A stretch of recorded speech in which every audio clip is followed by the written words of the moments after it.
So our final lesson in regards to rational functions has to do with finding what's called a slant asymptote. So we've taken a look at some different things with vertical asymptotes. We've done some different things with horizontal asymptotes, and now what we're going to investigate is some different things with slant asymptotes. So in terms of a graph having a slant asymptote, not every graph has a slant asymptote, and there's a special case as to when a slant asymptote occurs on a graph, and that is if the degree of the numerator is exactly one more than the degree of the denominator, then the graph of the function has a slant asymptote. Sometimes it's referred to as an oblique asymptote. So just to give you a for instance, if you have a rational function like x squared over x, that would be an example of a graph that would have a slant asymptote. If you had a function that was y equals x cubed over x squared, that would also be an example of a function where there's a slant asymptote involved. So it only occurs when the degree of the numerator is exactly one more than the degree of the denominator. So as far as how do you find the equation for a slant asymptote, you find the equation of a slant asymptote by using long division. So you divide the numerator by the denominator to find what the equation is, and that equation is always y equals the quotient of the long division, but note here, without the remainder. So if there is a remainder with this, we sort of just omit that from the equation of the slant asymptote. So just talking just two examples of how to find a slant asymptote. So if you take, for instance, here part A, we have y equals x squared minus x over x plus 1. So since the degree of the numerator is 2 and the degree of the denominator is 1, this is an example of an equation that has a slant asymptote because the degree of the numerator is exactly 1 more than the degree of the denominator.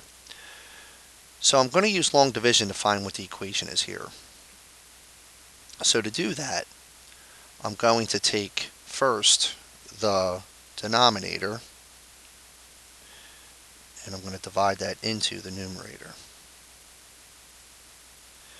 So just kind of going off to the side here, remember to start long division I always do the leading term of the dividend by the leading term of the divisor. So I'm going to do x squared divided by x first. That's going to give me a value of x, and that's what's going to go here. So when I go to continue this, I'm going to do x times x plus 1, which would be x squared plus x, plus sign in there. So these are going to cancel, x squared minus x squared, and then negative x minus x is negative 2x. So then when I go to do the next part of the division, I'm going to divide negative 2x divided by x, which gets me negative 2. So that's going to go up here. And when I do that, I have negative 2 times x is negative 2x. Negative 2 times 1 is negative 2. And when I subtract this, these are going to cancel. Here's the remainder, but once again, remember that the equation of the slant asymptote is simply the quotient without the remainder. So the equation for this, and I'll just sort of put this up here since I'm kind of running out of room. The equation for this is going to just be y equals x minus 2. That's the equation for the slant asymptote. And if you take a look at this here, here's what the graph of that function looks like. So you have, I also put what the vertical asymptote was for this, but here's the slant asymptote right here. And you can see here that both of these curves come real close to touching that slant asymptote, but never actually cross it. So that is part A. And then for part B, if you notice here, once again, the degree of the numerator is 2, the degree of the denominator is 1. So this also has a slant asymptote. So I'm going to set this up as a long division problem. So I got x squared minus x minus 2 in here. So I'm going to start this off by first doing the leading term of the dividend, x squared, by the leading term of the divisor, x, which when I do that I get a value of x. So So that's going to go here. So now when I continue this, I have x times x is x squared. X times -1 is negative x. So when I subtract these, x squared minus x squared is 0. Negative x minus negative x is also 0. And if you bring down this -2, notice I can't really do any more dividing since the degree of this is less than the degree of this. This would serve as the remainder. So once again, if we're talking about just what the equation is, the equation for the slant asymptote is the quotient without the remainder. So once again, I'll just sort of put this, maybe slide this down here. So the equation for this slant asymptote would just be y equals x.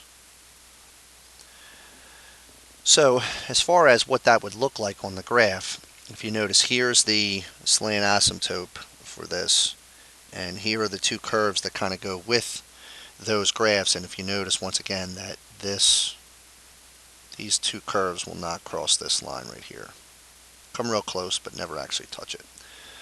So keep in mind that a slant asymptote is another type of asymptote that goes with vertical asymptotes and horizontal asymptotes, but keep in mind that a slant asymptote only occurs when the degree of the numerator is one more, exactly one more, than the degree of the denominator. So it's sort of a special case of when a slant asymptote occurs. It's not does not occur as often as a vertical or horizontal asymptote occurs. But that's basically all the things that we're going to look at in regards to rational functions. So keep in mind that the steps that we went over from the previous lesson in terms of how to graph a rational function still also applies, and the slant asymptote would be something that you would want to do after you find your vertical asymptotes, after you find your horizontal asymptotes, but certainly something you would want to do before you start to make your XY tables to plot points to find